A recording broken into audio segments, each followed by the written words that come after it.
Fantastic Beasts: The Crimes of Grindelwald is the second film of the threatened 5 trips to the Fantastic franchises in How to Milk Them world, and I hate it. I loathe it with every fibre of my being.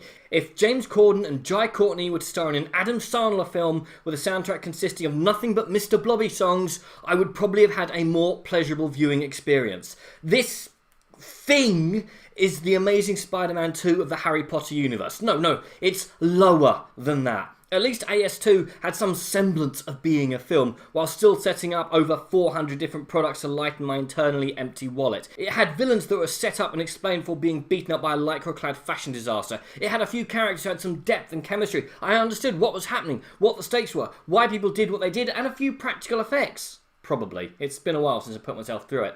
None of which was present in Fantastic Beasts: The Crimes of Grindelwald. Hell, this product couldn't even decide on how to pronounce its villain's name! Half pronounced it with a very noticeable German spin on it, i.e. the walled part pronounced much like in the English word vast, whereas most other characters use a more conventional English pronunciation, i.e. the walled pronounced much more like the English word wall. I'm just going to call him Bob, and Bob has a few issues. For a start, he's being portrayed by Johnny Depp, who appears to be playing Captain Bob Sparrow. I mean, the lines he's given are pretty atrocious, but there could be something here.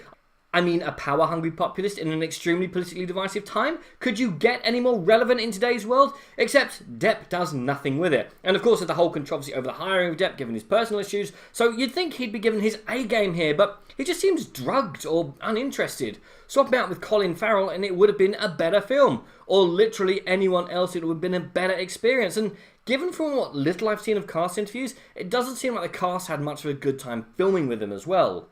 Not much of a better time though, because I would still have had to try to work out the plot, which according to IMDb is the second installment of the Fantastic Beasts series, set in J.K. Rowling's Wizarding World, featuring the adventures of a magizoologist, Newt Scamander. What? That's not right. Maybe my script guy copied the wrong thing. I'll check before forcing him to spend a week defending Jar Jar on Star Wars forums. And nope, that is literally the plot description from the IMDb, the Internet Movie Database. The mecca for film lovers itself has no idea what the plot is.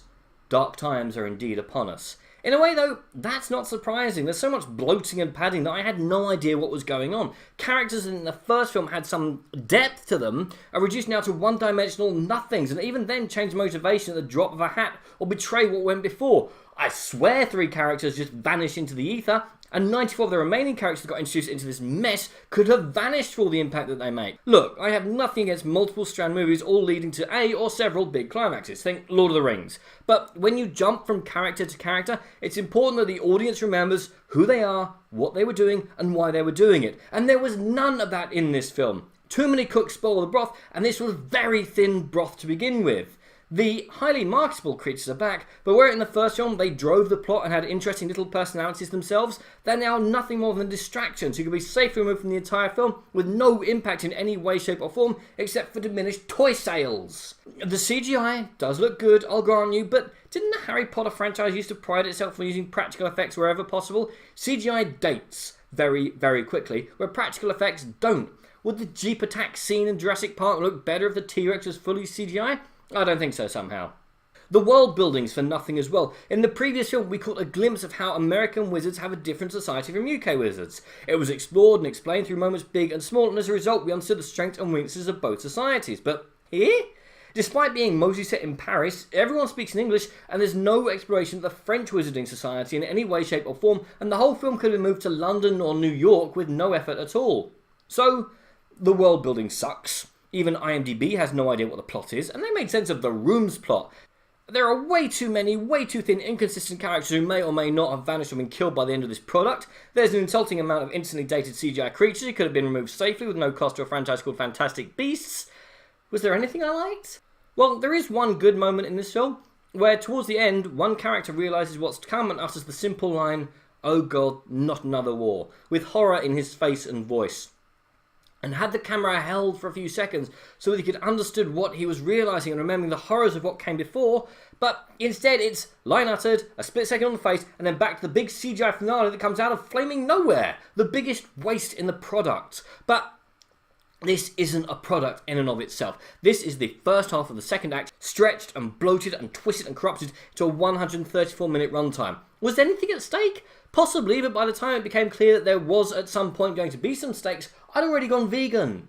This is all excluding the fact that it creates so many plot holes with the original franchise. Credence, who was the big CGI finale in the last one, is back somehow. Apparently he's immune to death because his actor is now a name, is the best I can come up with.